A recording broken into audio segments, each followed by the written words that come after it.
नमस्कार. मालिकेच्या आजच्या भागामध्ये आपल्याला काव्या, त्याचबरोबर पार्थ आणि इकडे जीवा आणि नंदिनी यांच्या संसारामध्ये पॉझिटिव्ह अशा गोष्टी घडताना पाहायला मिळणार आहेत. नंदिनी जीवाच्या पाठीशी खंबीरपणे उभी आहे आणि जेव्हा आता जीवा नंदिनीला सांगत असतो की त्याला नक्की काय करायचं आहे, त्याची स्वप्न काय आहे, त्याला आयुष्यात काय आहे, एम काय आहे, हे सगळं तो सांगत असतो. तेव्हा जीवा सांगत असतो की नंदिनी, तू जे करते ना आश्रमामध्ये, म्हणजे आनंद निवासमध्ये जे काम करतेस ना, तसं सोशल वर्क टाईप मला काम करायचं आहे. म्हणजे मला बाकीच्या कोणत्या गोष्टींमध्ये रस नाही आहे एवढा, असं तो सांगत असतो. तेव्हा मात्र नंदिनी म्हणत असते की मी करेल ना तुमची मदत. जेव्हा तिला म्हणतो की तू करशील ना मदत, तेव्हा नंदिनीने स्पष्टपणे होकार दिलेला आहे आणि सांगितले की मी मदत करायला तयार आहे. तेव्हा मात्र जीवाला खूप छान वाटतं. नंदिनी आणि जीवाची संसाराची ही गाडी जी आहे ती रुळावर येत आहे.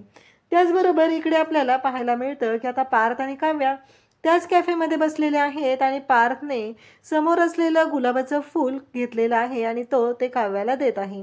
काव्या म्हणत आहे, देशमुख, तुम्ही तुमचे लिमिट्स क्रॉस करताय. तेव्हा मात्र पार्थ म्हणतो की नाही, मला माझे लिमिट माहिती आहेत. असं म्हणत पार्थने ते आता लाल रंगाचं गुलाबाचं फूल इकडे काव्याला देत आहे आणि काव्या मात्र पाहतच राहते. म्हणजे यांच्या संसाराची गाडी सुद्धा मार्गावर येत आहे हे आपल्याला पाहायला मिळत आहे. तर आजच्या भागाच्या रिव्ह्यूला आपण सुरुवात करूया. नंदिनी वसू आणि रम्याची कशा पद्धतीने वाट लावत आहे ते आपण पाहणार आहोत. कारण वसुंधरा नेहमीच जीवाला काही ना काही बोलत असते. जीवाशी ज्या पद्धतीने ती वागत आहे त्यामुळं इकडे नंदिनीला खूप वाईट वाटलेलं असतं. नंदिनी म्हणत असते की वसुहत्या बास झालं, तुम्ही जीवाला अशा भाषेत बोलू शकत नाही, कारण जीवाची काहीही चूक नाही, तरीही तुम्ही त्यांच्याशी अशा भाषेत बोलत आहात. आणि प्रत्येकाची एक वेगळी गोष्ट असते. तसं जीवाच्या बाबतीत त्यांचे सूर जुळायला थोडासा वेळ लागत आहे, पण तुम्ही तुमचे लिमिट्स क्रॉस करत आहात आणि चुकीच्या पद्धतीने बोलत आहात. यापुढे जर जीवाशी तुम्ही अशा भाषेत बोलण्याचा प्रयत्न केला तर गाठ माझ्याशी आहे, असं नंदिनीने ठणकावून सांगितलेलं असतं. आणि तेव्हा मात्र इकडे वसुंधरा म्हणत असते, म्हणजे आता माझ्या भाच्याला काय बोलायचं, काय करायचं, हे सगळं मला मला विचार करा, तुला विचारावं लागणार आहे. आणि मानिनी सुद्धा तिथं उभी असते. तेव्हा नंदिनी म्हणत असते की कसं आहे माहिती आहे का, तुम्ही चूक केलेली आहे, तुम्हाला जीवाची माफी मागावीच लागणार आहे. तेव्हा ती म्हणत असते की मी माझ्या भाषेला बोलली, त्यामुळं माफी मागायचा प्रश्नच येत नाही. नंदिनी म्हणते, हो तुम्ही तुमच्या भाषेला बोललेला आहात, पण तुम्ही चुकीच्या पद्धतीने बोललेला आहात, एवढं लक्षात ठेवायचं आहे. रिकाम टेकडा म्हणून तुम्ही जीवाला हिनवलेला आहे आणि ही गोष्ट मी कधीच सहन करणार नाही. कारण जीवा यांचे गोष्टी वेगळ्या आहेत, त्यांना काहीतरी वेगळं करायचं आहे त्यांच्या आयुष्यामध्ये, त्यामुळं त्यांना वेळ लागत आहे, एवढं लक्षात ठेवा. कारण ते माझ्या पाठीशी खंबीरपणे उभे राहिले. एक मुलगी लग्नामध्ये तिच्या भरमंडपामध्ये तिच्यावर काही प्रसंग ओढवला होता, तेव्हा त्याच जीवांनी माझ्या पाठीशी खंबीरपणे उभं राहत माझी साथ दिलेली आहे. तेव्हा वसुंधरा म्हणत असते, म्हणजे काय करायचंय आता, काय त्याचे हात जोडून माफी मागायचे. तेव्हा नंदिनी म्हणते, हो तेच करायचं आहे. जर तुम्ही ते केलं नाही तर काय होऊ शकतं हे तुम्हाला चांगलंच माहिती आहे. एक्स्ट्राची कामं लावायला मी तयारच आहे. तेव्हा मात्र वसू म्हणते की नाही नाही नाही, आले आले आले, मी करते, मी करते, असं म्हणतच आता वसुंधरा धावतच आलेली असते आणि ती म्हणत असते की नाही, आता मी त्याची माफी मागायला तयार आहे. आणि मग जीवाच्या समोर हात जोडून उभी राहते आणि म्हणते की जीवा, तू कसं माझा लाडका भाचा होता ना रे, म्हणून मी तुझ्यासाठी काय हवं नको करायचे पाहायचे, पण आता तसं नाही रे बाबा, तुझ्या बायकोला ते चालत नाहीये, त्यामुळं मला मात्र विचार करावा लागणार आहे. तुझ्या बायकोला विचारून घ्यावं लागणार आहे, तिचं काय म्हणणं आहे, तिला कुठल्या गोष्टी चालतात कुठल्या चालत नाहीत, हे सगळं मला विचारून घ्यावं लागणार आहे तुझ्या बायकोला. अशा पद्धतीने तिचं बोलणं चाललेलं असतं. तेव्हा मात्र हात जोडून ती उभी असते आणि जीवाला म्हणत असते की माफ कर, माझ्याकडून चूक झालेली आहे, असं बोलणं चाललेलं आहे. त्याच वेळी जीवा मात्र पाहत असतो. जीवा म्हणत असतो की नाही, हे सगळं जे काही घडतंय ना ते थोडंसं वेगळं आहे. जीवाला मात्र बरं वाटत असतं आणि त्याहीपेक्षा मानिनीला मात्र खूप आनंद झालेला असतो. आपल्या नवऱ्याच्या पाठीशी खंबीरपणे आज नंदिनी उभी राहिलेली आहे आणि तिने रम्या आणि वसूला चांगलीच लायकी दाखवलेली आहे. तेव्हा मात्र नंदिनी म्हणत असते, रम्या रम्या म्हणत असते की जीवा सॉरी. तेव्हा नंदिनी म्हणत असते की नाही, रम्या, तुला माहिती आहे मी काय करू शकते, एवढं लक्षात ठेवायचं आहे. एक्स्ट्राची कामं तुमच्यासाठी वाढून ठेवलेलीच आहेत. आणि मग ती रम्याला सांगत असते जीवाची माफी मागायची. आणि पुन्हा जर जीवाच्या बाबतीत कोणी काही बोलण्याचा प्रयत्न केला तर मी आहे एवढं लक्षात ठेवायचं आहे, असं नंदिनी बोलत असते.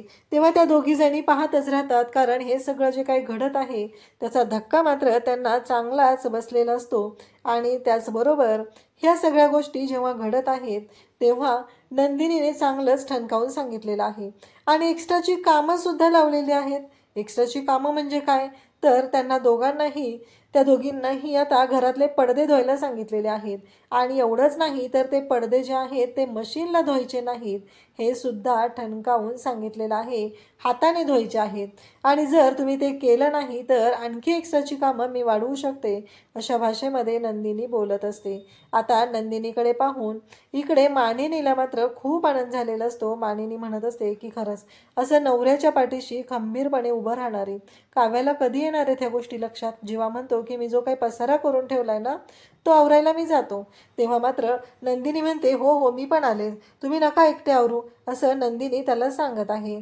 इकडे मात्र आता मानिनीला बरं वाटलेलं आहे, कारण जीवा आणि त्याचबरोबर नंदिनी यांच्या संसाराची गाडी रुळावर येत आहे ही गोष्ट तिच्या लक्षात आलेली आहे. असंच प्रत्येक नवऱ्या बायकोने नवऱ्याच्या पाठीशी खंबीरपणे उभं राहिलं पाहिजे आणि नवऱ्याची साथ दिली पाहिजे, कारण नवऱ्याचा स्वाभिमान हा जपला पाहिजे, असं हे बोलणं चाललेलं असतं. आणि त्याच वेळेस मानिनीला बरं वाटतं आणि ती म्हणते माझी काव्या कधी अशी पारच्या पाठीशी उभी राहील. पार्थबरोबर भांडण्यापेक्षा त्याच्या पाठीशी उभं राहणं, त्याच्यासोबत उभं राहणं गरजेचं आहे. तो दिवस कधी मला बघायला मिळेल. आज नंदिनीनं जे काही करून दाखवले ना, खरंच माझा जीवा आहे ना नशीबवान आहे, म्हणून त्याला नंदिनीसारखी बायको मिळालेली आहे, असं बोलणं सुरू असतं.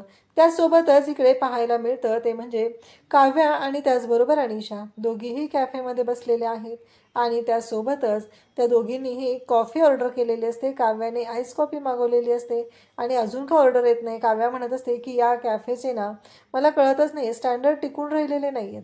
अनिशा म्हणत असते कसं माहिती आहे का, एखादी जागा जर आपल्याला आवडेल अशी झाली ना की मग असं होतं त्यातले ड्रॉबॅक्स आपल्याला दिसू लागतात.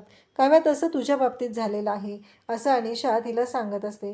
तेव्हा मात्र अनिशाला काव्या म्हणत असते की नाही असं काही नाही झालेलं, बघ ना तू केव्हाची ऑर्डर केली कॉफी, अजूनही माझी कॉफी आलेलीच नाही आहे.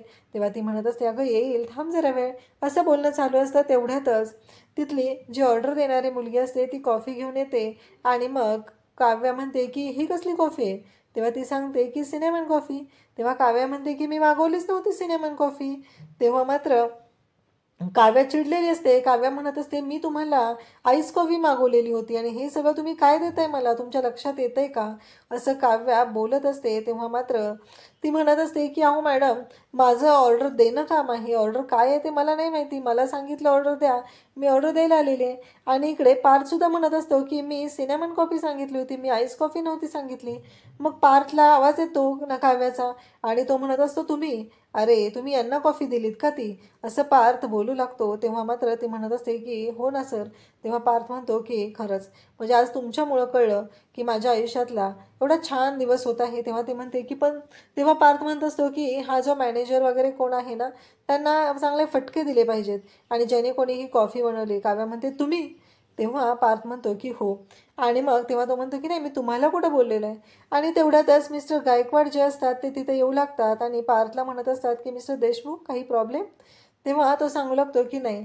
आणि मग त्यांचं बोलणं सुरू असतं. काव्या तिथं उभी असते आणि ती जी मुलगी असते ती तर पार्थच्या बोलण्याने जामच खुश होते. तिला मात्र खूप भारी वाटतं, कारण पार्थ ज्या पद्धतीने बोलत असतो ते मात्र तिला आवडलेलं असतं.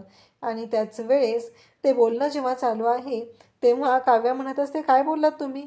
काव्या मात्र बोलतच असते आणि काव्याचं हे जे काही वागणं असतं त्यामुळं मात्र पार्थ पाहत राहतो. आणि पार्थ म्हणत असतो की काव्या जरा शांत व्हा बरं. आणि त्या मुलीला पण तो पाहत असतो आणि तिला बोलत असतो. ती म्हणत असते आता तुम्ही बोलला होता ना म्हणजे मला माझ्या नोकरीच्या बाबतीत माझी कंप्लेंट. तेव्हा पार्थ म्हणतो की नाही नाही कंप्लेंट कशाला करू, तुमच्यामुळं आज एवढा छान दिवस आहे. आणि मग मिस्टर देशमुख तिथे आलेले असतात. ते म्हणत असतात तेव्हा पार्थ सांगू लागतो की या. तेव्हा ते म्हणत असतात की काय, मग या अनिशा आणि या काव्या.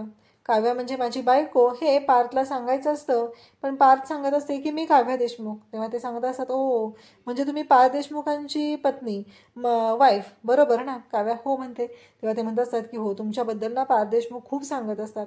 तेव्हा अनिशा तिथे बोलायला सुरुवात करते. अनिशा म्हणत असते की हो ना, खरंच ते खूप चांगले आहेत आणि खूप गोडसुद्धा आहेत, म्हणूनच सर ते काव्याबद्दल एवढं सगळं बोलत असतात. मग लगेचच मिस्टर गायकवाड विचारतात की मी तुम्हाला जे ट्विन वॉच दिलं होतं ते आवडलं ना? आणि काव्याच्या लक्षात येतं. तेव्हा पार्थ सांगायचं राहून जातो. पार्थ म्हणतो की हां काव्या, ते आठवते का तुम्हाला? ते जे ट्विन वॉच होतं ते यांनी दिलेलं होतं आपल्यासाठी. तेव्हा मात्र काव्याला ते आठवतं आणि काव्याला धक्का बसतो. कारण ते ट्विन वॉच तर काव्याकडून फुटलेलं असतं, म्हणून तिला जरा काळजी वाटत असते आणि त्यासाठी काव्या पार्थकडे पाहू लागते. या सगळ्या गोष्टी तिला आठवत असतात आणि आता मात्र काव्या शांतच उभी राहते. आणि त्यानंतर पार्थ म्हणत असतो की काव्या, खरंच म्हणजे तुमची आणि माझी आज इथे भेट झाली, हा दिवस खूप छान आहे, असं पार्थ बोलत आहे. रम्या भलतीच चिडलेली आहे. तिला नंदिनीचा खूपच राग आलाय. जीवासमोर आपला तिनं किती घोर अपमान केला आणि या अपमानाचा आपण बदला घेतला पाहिजे आई, असं ती वसुंधराला बोलत आहे. वसुंधराला देखील तिचं हे सगळं म्हणणं पटत आहे, पण वसुंधरा म्हणते की आता जीवाला काम मिळालं पाहिजे. तेव्हा रम्या एकदम चमकतेच. म्हणते, तुला काय म्हणायचे ते मला काय कळत नाही. तुला असं वाटतं का जीवानं स्वतःच्या पायावर उभं राहावं म्हणजे नंदिनीचं सगळं स्वप्न पूर्ण व्हावं असं तुला वाटतं का? तेव्हा वसुंधरा म्हणते, हो मला अगदी असंच वाटतंय. तेव्हा ती एकदम चकित होते आणि म्हणते, आई तुला कळतंय का तू काय बोलतेस ते? वसुंधरा म्हणते, अगदी सगळं आणि व्यवस्थित कळतंय. मला असं वाटतं की नंदिनीने जीवाला इन्स्पायर करावं, जीवाने इन्स्पायर व्हावं आणि काम करावं आणि घराच्या बाहेर पडावं आणि त्यानंतर मग मला माझा डाव खेळता येईल. रम्या म्हणते, कसला डाव? आणि जीवा बाहेर गेल्यावर आपल्याला काय फायदा होणार आहे? अगं उलट नंदिनीचं स्वप्न पूर्ण होईल, जीवा स्वतःच्या पायावर उभा होईल. तुला कसं कळत नाहीये? मला नाही पटत आहे तुझे काय म्हणते ते. वसुंधरा म्हणते की तुला पटत नसणारच, कारण माझ्या डोक्यात काय चाललंय ते तुला माहिती नाहीये. मला फक्त जीवा घराच्या बाहेर पडला पाहिजे, एवढंच पाहिजे. एकदा का जीवा घराच्या बाहेर पडला की या नंदिनीचं काय करायचं ना ते मी चांगलं ठरवून ठेवलेलं आहे, असं ती रम्याला सांगते. तेव्हा आता रम्याला कळायला लागले की वसुंधराच्या डोक्यामध्ये नक्कीच काहीतरी प्लॅनिंग चाललेलं आहे. ती वसुंधराला विचारते, म्हणजे जीवा घराच्या बाहेर पडल्यावर तू काय करणार आहेस ते मला जरा कळेल का? वसुंधरा म्हणते, तुझा हा स्वभाव मला पटत नाही. तुला सगळ्या गोष्टी लगेच जाणून घ्यायच्या असतात. अगं आगे आगे देखो होता है क्या? मी काय करणार आहे ना ते बघ आता. यावेळेस नंदिनीला मी अजिबात सोडणार नाहीये, असं ती म्हणते. तेव्हा रम्या म्हणते, पण नक्की करणारेस काय ते तरी कळू दे ना मला. वसुंधरा मात्र तिला काहीच सांगत नसते. वसुंधरा म्हणते, फक्त तू आता बघत राहा मी काय काय करणार आहे ते. तर इकडे पार्थ आणि काव्या दोघे एकमेकाच्या समोर उभे आहेत आणि ज्या व्यक्तीनं त्यांना घड्याळ दिलेलं आहे ती व्यक्ती काव्याला विचारते की मग तुम्ही ते घड्याळ घातलं का? आता काव्याकडे काहीच उत्तर नाहीये, कारण ते घड्याळ पहिल्याच दिवशी बघतानाच पडलं आणि फुटलं देखील आहे. तेव्हा काव्या म्हणते की हो, अतिशय छान आहे ते घड्याळ, आता आम्ही घालणारच आहोत, फक्त आज घालायचं राहिलेलं आहे. पण पार्थ काय शांत बसत नाही. फुटलेलं आहे घड्याळ, त्यांना कशाला सांगतेस, असं तो हळू आवाजात बोलत असतो. तेव्हा त्या घड्याळ दिलेल्या व्यक्तीला देखील ते समजत असतं की पार्थ काहीतरी खुणवतोय. पार्थला तो व्यक्ती म्हणतो, काय झालं, काय म्हणताय? पार्थ म्हणतो, काय नाही काय नाही, अहो त्यांना घड्याळ इतकं आवडलंय ना की ते आता दररोज घालणार आहेत. काव्या म्हणते, हां अगदी अगदी असंच म्हणते मी, आणि यांचं काय ऐकू नका, ह्यांना ना असं मध्येच काही बोलायची सवय आहे. तेव्हा तो व्यक्ती म्हणतो, हो असेल ही, पण आहे ना तुमच्या दोघांची जोडी म्हणजे अगदी छान जोडी आहे, तुमच्या दोघांशी बोलून मला खूप चांगलं वाटलं, असं म्हणून तो व्यक्ती आता तेथून जात असतो. तेव्हा काव्या म्हणते की तुम्हाला कळतं का काय बोलावं काय नाही ते? त्यांच्यासमोरच काय म्हणताय, घड्याळ फुटलंय, काय झालंय, कसं वाटलं असतं त्यांना ते? तेव्हा पार्थ म्हणतो, तुम्हाला तर आवडलंय का घड्याळ, ते तुम्ही घालणार आहात का? काव्या म्हणते, हो घालणार आहे, पण आता हे सगळं त्यांच्या पुढं बोलायची काय गरज आहे तुम्हाला? या दोघांचं बोलणं चाललेलं असतं. तेव्हा अनिशा म्हणते, आता तुम्ही दोघं निवांतपणे बोलत बसा, मला तर आता जायचं आहे. काव्या म्हणते, आता इतका वेळ तर बसायचं म्हणत होती, आता का जायचं म्हणते? अनिशा म्हणते, मग मांजर आणि बोक्याच्या भांडणात मी खारुताई काय करू, ते असं म्हणते.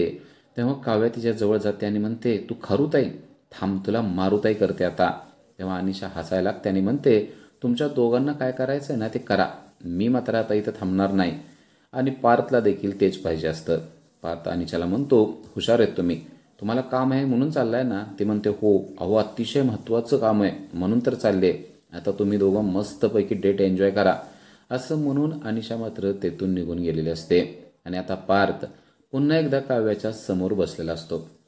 आता काव्या त्याच्या तोंडाकडेच बघत बसते. आता काय करावं ते तिला कळत नसतं. ती म्हणते की आता काय काम नाही दिसते तुम्हाला? तो म्हणतो, आता कसलं काम आणि काय, आता बसायचं तुमच्याजवळ आणि निवांत एन्जॉय करायचा. काव्या मात्र स्वतःच्या डोक्यालाच हात लावून बसते. तर इकडे रम्याला समजत नाहीये की नक्की आईचं काय चाललेलं आहे ते. आणि तिने एका व्यक्तीला फोन लावलेला आहे आणि त्या व्यक्तीला ती सांगते, सगळं काम आपण प्लॅन ठरवलाय त्याप्रमाणेच व्हायला पाहिजे. रम्याला कळले की नक्कीच वसुंधराने कुठल्या तरी अशा व्यक्तीला फोन लावलाय जी व्यक्ती नंदिनीचं काहीतरी वाईट करणार आहे. पण आता ती दीपक असेल का असा प्रश्न तिला पडलेला आहे. पण आता कदाचित तो नसेल, कारण तसं असतं तर आईने सांगितलं असतं असं तिला वाटतंय. ती ऐकतेय आणि वसुंधरा फोनवर बोलत आहे, अगदी आपण प्लॅन ठरवलाय ना तसं, अगदी तसंच करायचं, मला ना तिला तडपडताना बघायचं आहे, असं सगळं काही ती बोलत आहे. आणि हे सगळं नंदिनीविषयी चाललंय हे मात्र अगदी व्यवस्थितपणे रम्याला समजलेलं आहे. जेव्हा फोन ठेवला जातो तेव्हा तिने आईला जा विचारायला सुरुवात केली आहे, नक्की तुझ्या डोक्यामध्ये काय आहे ते मला सांगशील का? तेव्हा ती सांगते की एकदा का जीवा बाहेर पडला की नंदिनीला हळूहळू तडपडून मारायचं. तेव्हा रम्या एकदम चमकत्याने म्हणते, अगं पण असल्या गोष्टी आपल्यावर आल्या तर? ती म्हणते, आपल्यावर काहीच येणार नाही, जे काय येणार आहे ते जीवावर येणार आहे.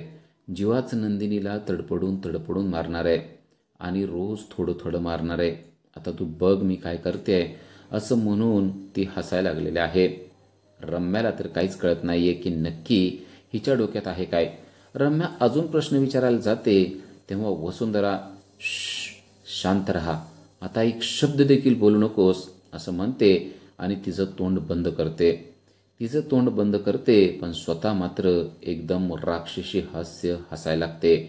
तिला भयानक आनंद झालेला आहे. रम्याला कळत नाहीये की जीवाच्या हातून नंदिनीला मारण्याचा असला कसला प्लॅन वसुंधराने केलेला आहे आणि तो प्लॅन ती आपल्याला काहीच कसं काय सांगत नाही. नक्की या आईच्या डोक्यात काय चाललेलं आहे.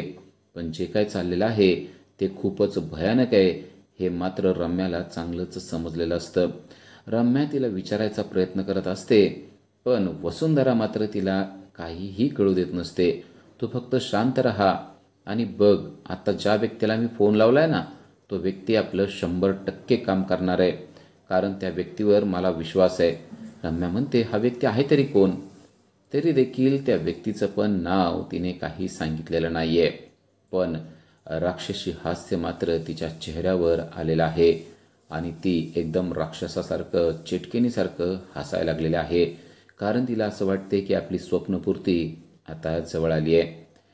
तर इकडे जीवा नंदिनीला सॉरी म्हणतोय. तो म्हणतो, मगाशी खरंच माझं चुकलं. तर ती देखील त्याला सॉरी म्हणते.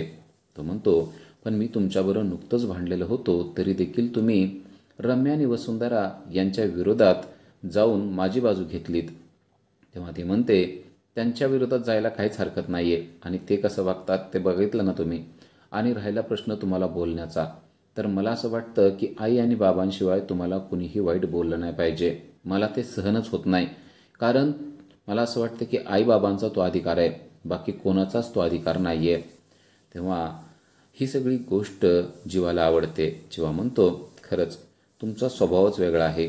एका क्षणात तुम्ही चिडता पण दुसऱ्या क्षणात तुम्ही लगेच प्रेम व्यक्त करता. मला तर असं वाटतं तुमचा जन्मच हा प्रेम व्यक्त करण्यासाठी, आवरण्यासाठी आणि लोकांचं जीवन सावरण्यासाठी झालेला आहे.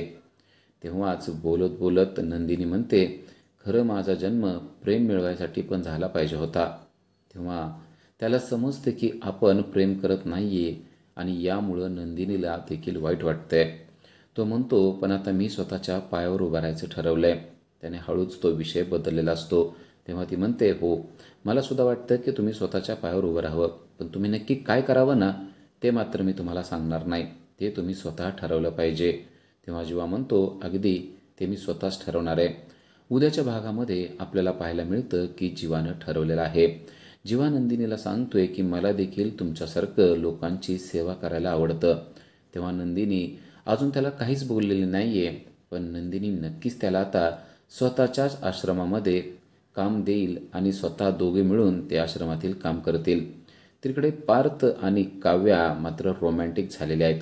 पार्थ रोमॅन्टिक होऊन हॉटेलमध्ये सर्वांच्या समोर काव्याला गुलाब देत आहे आणि काव्या एकदम चकितच झाली आहे. कारण पार्थ कधी काय करेल तिला काही सांगता येत नाही. आता सर्वांच्या समोर गुलाब दिलेला आहे आणि स्वतःचं प्रेम त्याने व्यक्त केलेलं आहे. खरं तर ती पहिल्यांदा चिडलेली आहे, पण तिला पार्थचा हा अंदाज आवडलेला देखील आहे. पार्थ हा मनाने किती गोड आणि चांगला आहे ही गोष्ट तिला चांगलीच माहिती आहे. त्यामुळं नक्कीच ती त्याच्या हातातील फूल घेईल आणि त्याने प्रेम व्यक्त केलेलं मान्य करून घेईल. आता नक्की पार्थ अजून काय काय करणार आहे ते आपल्याला पुढील भागामध्ये समजणार आहे. अशा सिरियलच्या अपडेटसाठी आजच आमच्या चॅनलला सबस्क्राईब करा. थँक्यू.